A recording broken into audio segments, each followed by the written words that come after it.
দর্শক স্বাগত জানাচ্ছি নিউজ 24 এর সাপ্তাহিক নিয়মিত আয়োজন অর্থনীতি ভাবনা অনুষ্ঠানে। আজকে এক নতুন কলেবর অর্থাৎ নতুন পরিসরে অর্থনীতি ভাবনা যাত্রা শুরু, অর্থাৎ 5ই আগস্টের পর এক নতুন বাংলাদেশ যেমন আমরা দেখলাম, তেমনি আজ ভিন্ন প্রেক্ষাপট নিয়ে আপনাদের সামনে হাজির হয়েছি। আমরা জানি যে নতুন এক স্বপ্নযাত্রা নিয়ে বাংলাদেশ শুরু করেছে, যেখানে দায়িত্ব নিয়েছেন ডক্টর মোহাম্মদ ইউনূস এবং অন্তর্বর্তীকালীন সরকার। সেই প্রেক্ষাপটে আসলে বাংলাদেশের অর্থনীতির জন্য যেমন চ্যালেঞ্জ, তেমনি সামগ্রিকভাবে আমরা দেখছি বাংলাদেশকে ঘুরে দাঁড়াবার ক্ষেত্রে, ভাবমূর্তি প্রতিষ্ঠার ক্ষেত্রে নতুন নতুন অনেক বাধা আসলে রয়েছে। যেতে হবে বহুদূর, কিন্তু আমাদের সেই যাত্রার পথ এতটা সহজ নয়। সেই পথ অতিক্রম করতে গিয়ে কী ধরনের বিপত্তি আসতে পারে, অর্থনৈতিক বিপত্তি, বহির্বিশ্বের যোগাযোগ, সার্বিকভাবে এসব বিষয় নিয়ে কথা বলতে আমাদের সঙ্গে একজন বিশিষ্ট অর্থনীতিবিদ আজকে আমাদের স্টুডিওতে রয়েছেন। আমাদের সঙ্গে একজন গবেষক, পিআরআই নির্বাহী পরিচালক, policy research institute, doctor Ahsan H Mansur রয়েছেন। স্যার, আপনাকে স্বাগত জানাচ্ছি। ধন্যবাদ। স্যার, আমি আসলে দর্শকদেরকে বলছিলাম যে একটা ভিন্ন প্রেক্ষাপট, এখানে বসে আছি আপনার সাথে। আমি এর আগের সপ্তাহখানেক আগে যখন ভার্চুয়ালি আমরা একটা অনুষ্ঠান করছিলাম, আমার খুব মনে পড়ছে আপনি বলছিলেন যে একটা ক্রিয়েটিভ ডিস্ট্রাকশন হতে পারে এবং সেটি হলে বরং ভাবমূর্তি প্রতিষ্ঠা করা একটু তুলনামূলক সহজ হবে, যতটা না আওয়ামী লীগের জন্য হবে, রুলিং পার্টির জন্য হবে।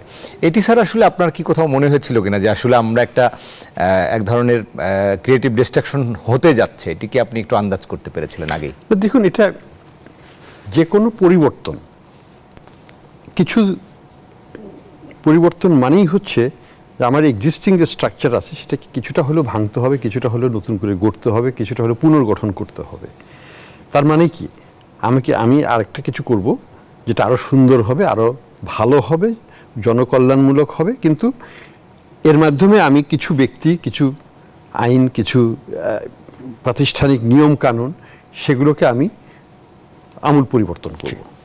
তো এই জায়গাটায় অবশ্যই এটাকে আমি আমাদের অর্থনীতির ভাষায় বলবো যে ক্রিয়েটিভ ডিস্ট্রাকশন। আমি ভালো কিছু করব, কিন্তু পুরনো বিল্ডিংটাকে ভেঙেই আমাকে ভালো কিছু করতে হবে। পুরনো বিল্ডিং মেনে নিয়ে রেখে করতে গেলে কম্প্রোমাইজ করতে হয়, খরচ অনেক বেশি হয় এবং এটা কিন্তু ভালোও হয় না। কাজে আমাকে এটাকে নতুন করেই করতে হবে। তো সেই বাংলাদেশের ক্ষেত্রে আমরা যেটা দেখছি, আমাদের দেশের যে কালচার, পলিটিক্যাল একটা কালচার আছে, সেটা হচ্ছে একটা পরিবারতান্ত্রিক কালচার। আমরা ঐতিহাসিকভাবে এটা হয়ে গেছে এখন, কিন্তু এটা থেকে তো বের হয়ে আসতে হবে। এটা তো আমাদের ভালো কিছু দেয় নাই এখন পর্যন্ত।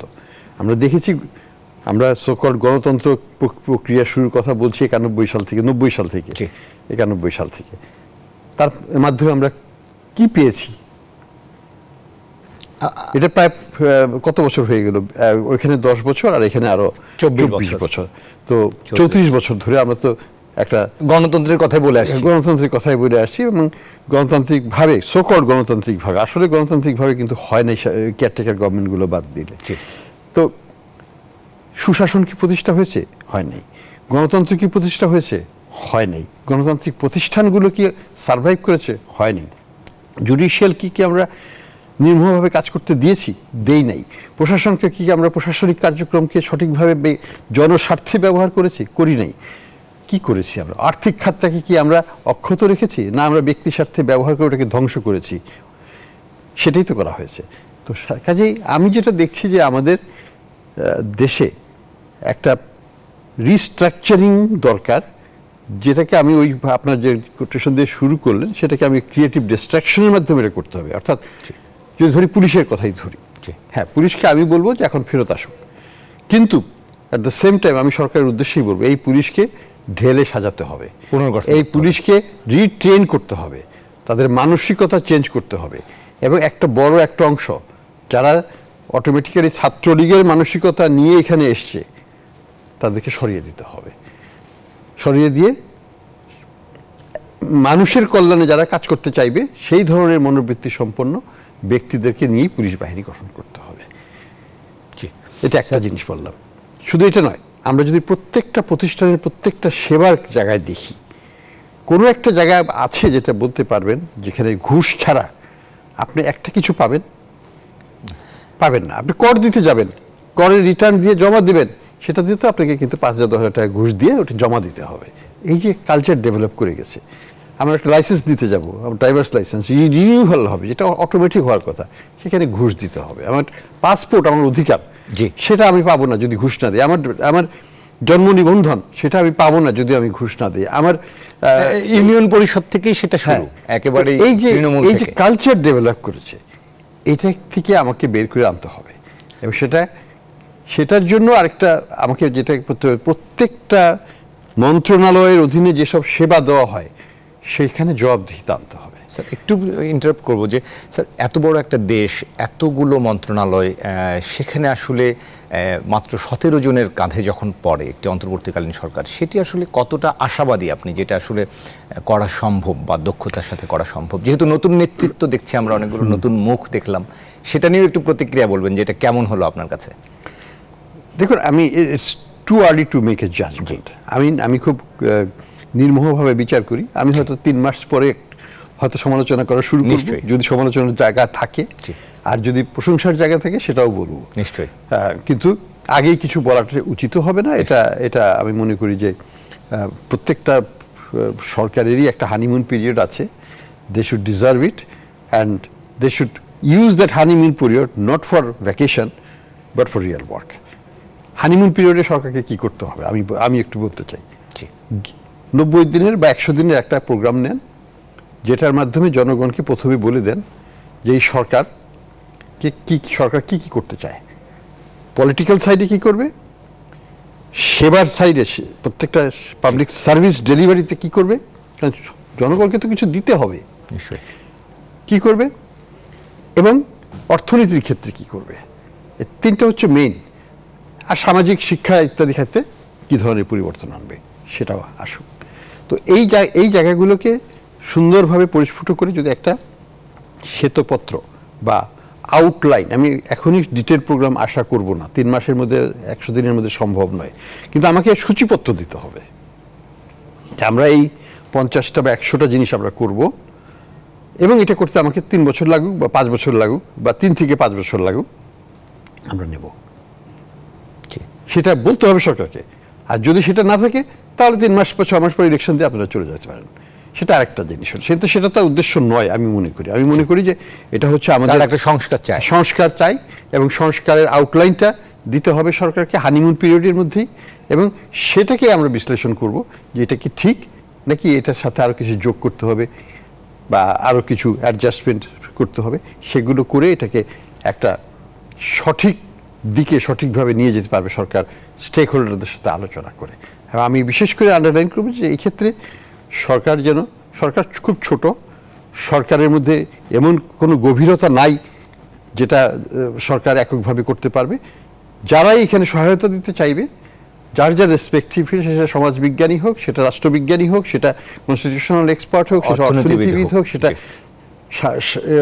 আমাদের প্রতিরক্ষা, আমাদের সব কিছু স্ট্র্যাটেজিক ডাইরেকশন, এগুলো সব বিষয়ে যারা অভিজ্ঞ, তারা যে এটা দেবেন সেগুলোকে যেন আমলে নিয়েই এই শ্বেতপত্রটা তৈরি করা হয়, যেটা একটা রোড ম্যাপ। আমি বলবো না এখনই, রোড ম্যাপটা হবে 6 মাস পরে, কিন্তু এই 3 মাস পরে একটা সূচিপত্র আউটলাইন, যেটা খুব সংক্ষেপে কি এরিয়াতে কাজ করবে সেই জিনিসগুলো দিয়ে জনসম্মুখে দেওয়া হয়, টু লেজিটিমাইজ যে সরকার কেন 3 থেকে 5 বছর থাকবে।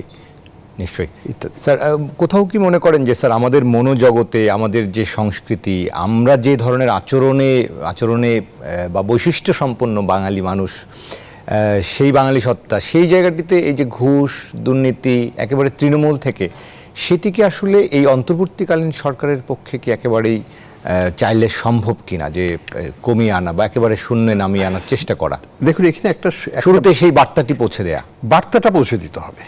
হয়তো 100% কমানো সম্ভব হবে না প্রথমেই, কিন্তু যদি আমি 70-80% কমিয়ে ফেলতে পারি, সেটাও বড় হিউজ অ্যাচিভমেন্ট। হ্যাঁ, মানুষকে কিন্তু কিছু দিতে হবে। 3-4 বছর শুধু বললে হবে না যে আমরা কাঠামোগত পরিষ্কার করছি, আপনি কিছু পাবেন না, পেটে পাথর বেঁধে থাকেন, না, হবে না। কিছু দিতে হবে। কোথায় দিতে হবে এবং সহজে দেওয়ার জায়গাটা কোথায়? আমি যদি হসপিটালে রোগী নিয়ে যাই, আমাকে সেবাটা যেন দেওয়া হয়, আমাকে প্রত্যাখ্যান করা না হয়। আমি যদি ভূমি অফিসে যাই, আমি যেন কাজটা করতে পারি এবং ঘুষ দিতে না হয়। আমি যদি আমার লাইসেন্সটা চাইতে চাই, আমাকে যেন লাইসেন্সটা আমি পেতে পারি এবং 7 দিনের মধ্যে পেতে পারি বা 3 দিনের মধ্যে পেতে পারি বা 1 দিনের মধ্যেও পেতে পারি। মার্কিন যুক্তরাষ্ট্রে আমরা লাইসেন্স 1 দিনের মধ্যে পেতাম, সেটা কেন পাবো না এখানে? আমাদেরও সেই আমরা তো এখনো সবই তো ডিজিটালাইজড হয়ে গেছে বা করে নেওয়া যাবে, সেগুলো করতে হবে। সেবা কেন দেওয়া যাবে না? এবং ঘুষ, এটাকে একটু আমি বলবো যে এটাকে আমাদের ভোকাবুলারি থেকে সরিয়ে দিতে হবে। নিশ্চয়ই। এবং ভয় ঢোকানো। আমি 32 বছর আমেরিকা কানাডা থেকেছি, কিন্তু কোনোদিন তো আমাকে কোনোদিন ঘুষ দিতে হয়নি। সার্ভিস তো আমরা সবই পেয়েছি। তাহলে এই যে লোয়ার লেভেল সার্ভিস ডেলিভারি, যেটা সরাসরি জনগণকে ইম্প্যাক্ট করে, সেই জায়গাটায় দুর্নীতিমুক্ত করতে হবে। এবং সেটা করার দায়িত্ব প্রত্যেকটা মন্ত্রণালয়ের প্রত্যেকটা অ্যাডভাইজার, ওনাদের দায়িত্ব হচ্ছে এটাকে কুইকলি এনশিওর করা। সেক্ষেত্রে স্যার এক্সিস্টিং যে প্রশাসনিক যে যারা এতদিন কাজ করতেন, সেই জায়গাটাও তো এখন, সেই জায়গাটার মধ্যে আমি যেটা বলবো যে, ধরুন আমি যদি লাইসেন্সিং এর জন্য যেতে চাই, আমার কি কি জিনিস দরকার হবে বলে দিক, ওয়েবসাইটে দিয়ে দিক যে এই 5টা জিনিস নিয়ে আপনার অফিসে সরাসরি চলে আসুন, বা এই 5টা জিনিস আপনি ইমেল করে পাঠিয়ে দেন, আমরা ভ্যালিডেট করে দেখব যে আপনার এনআইডি নাম্বার ঠিক আছে কিনা, আপনার এটা জন্ম সনদটা ঠিক আছে কিনা, এটা ঠিক আছে কিনা, ইত্যাদি ইত্যাদি। হলে পরে আপনার লাইসেন্স পৌঁছে যাবে বাসায়। আপনার চোখের একটা সার্টিফিকেট নিয়ে আসবেন যে আপনি চোখে ঠিক দেখেন, বা তারাও এখানে পরীক্ষা করে দেখবে যে চোখের জ্যোতি ঠিক আছে কিনা, সার্টিফিকেট দিয়ে দিবে সাথে সাথে। অসুবিধাটা কি? অথবা তার অ্যাড্রেসে সার্টিফিকেট পৌঁছে যাবে 3 দিন বা 7 দিনের মধ্যেই। তো এই জিনিসগুলো এনশিওর করতে হবে, প্রত্যেকটা ধাপ বর্ণনা করে দিতে হবে। এবং কোনো জায়গায় বিচ্যুতি ঘটলে ব্যক্তি যদি কমপ্লেন করে, ইমেলের মাধ্যমে করতে পারে, ফোন করে করতে পারে, অথবা লিখিতভাবে দিতে পারে, তাহলে কঠোর ব্যবস্থা নেওয়া হবে প্রশাসনের বিরুদ্ধে। এবং কেন 3 থেকে 7 দিনের মধ্যে লাইসেন্স দেওয়া যাবে না, বা আমার নাম জারি করা হবে না, বা আমার ভূমি অফিসের ট্রানজ্যাকশনগুলো হবে না, এবং কেন যদি কেউ ঘুষ চায় তাহলে তার চাকরি তাৎক্ষণিকভাবে তাকে সাসপেন্ড করা হবে, এবং সেটার একটা কার্যক্রম করা হবে। আমি বলতে পারি এটা করতে পারলে ঘুষ আমাদের মনোজগৎ থেকে চলে যাবে, এবং পরবর্তী প্রজন্ম বলবে যে ঘুষ বলে একটা জিনিস ছিল বাংলাদেশে। নিশ্চয়ই স্যার, আমরা এই বিষয় নিয়ে আরো কথা বলতে চাই, কারণ আমরা জানি যে বহু মতবাদের, বহুত্ববাদের একটা বাংলাদেশ, বহু জাতের, বহু শ্রেণীর মানুষ। আমরা আসলে একটা নতুন করে স্বপ্ন দেখছি, আশাবাদী হচ্ছে। আমরা আরো কথা বলবো একটা বিরতি থেকে ফিরে এসে। দর্শক, অর্থনীতি ভাবনায় আজকে আমাদের সঙ্গে ডক্টর আহসান এইচ মনসুর রয়েছেন, নির্বাহী পরিচালক পিআরআই এবং অর্থনীতিবিদ। আমরা এই বাংলাদেশের চ্যালেঞ্জ নিয়ে, অর্থনৈতিক চ্যালেঞ্জের জায়গাগুলোতে, বিশেষ করে বাংলাদেশ ব্যাংকের গভর্নর পদত্যাগ করেছেন, সেই জায়গাগুলো নিয়েও আমরা কথা বলবো। আশা করি আমাদের সাথেই থাকবেন। একটা ছোট্ট বিরতি থেকে ফিরছি। অর্থনীতি ভাবনায় আমরা আবারও আলোচনায় ফিরবো, তার আগে একটা ছোট্ট বিরতি নিয়ে আসি। বিরতি থেকে ফিরে এসে আমরা কথা বলবো। দর্শক, আশা করি সাথেই থাকবেন।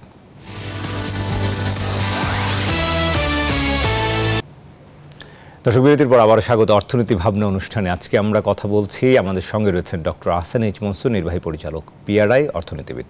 স্যার, আপনাকে আরও একবার স্বাগত।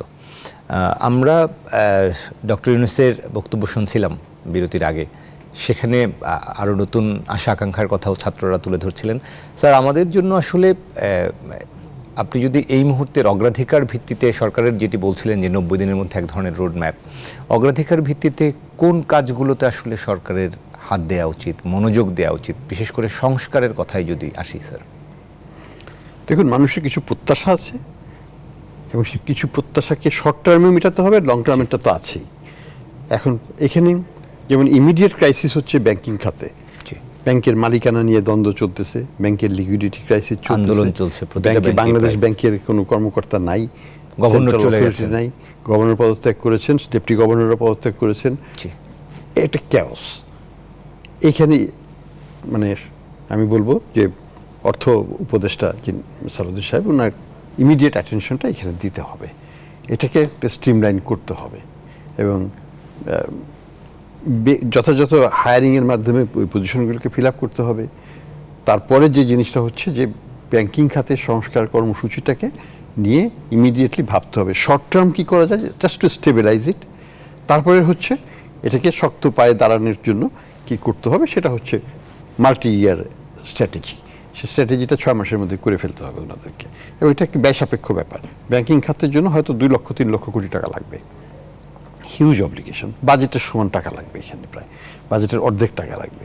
তো সেই টাকা কিভাবে আসবে, কোথা থেকে আসবে, কেমনভাবে ফাইন্যান্সিং প্যাকেজ করবে, এবং